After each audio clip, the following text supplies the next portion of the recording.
అధ్యాయము వచనములు 1-4 వరకు.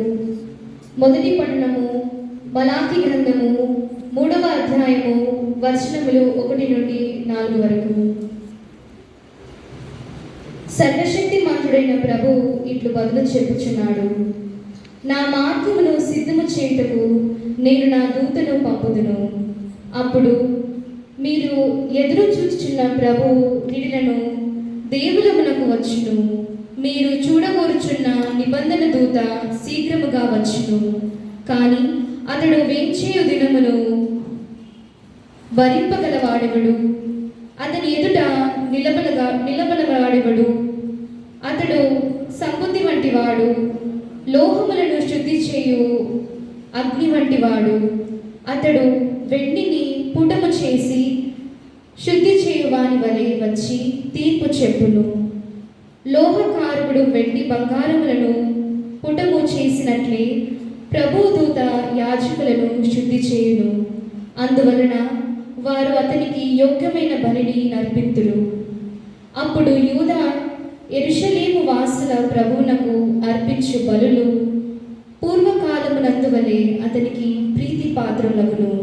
ఇది ప్రభుని వాక్కు.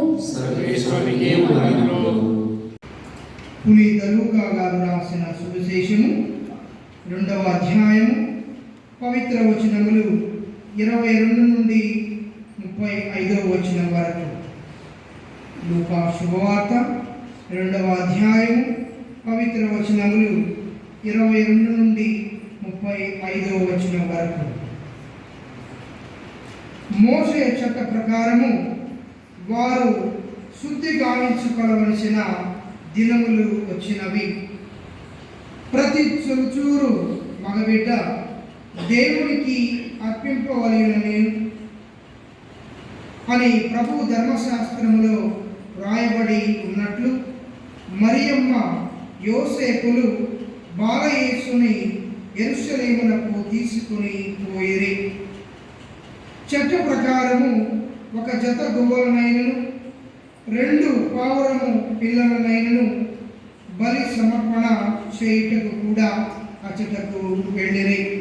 క్రీస్తును చూచు వరకు అతడు మరణింపడని అతనికి పవిత్రాత్మ తెలియజేసెను. పవిత్రాత్మ ప్రేరణ చేయి రక్షణమును కనులారా గాంచితిరి. అది అన్యులకు మార్గదర్శకము వెలుగు.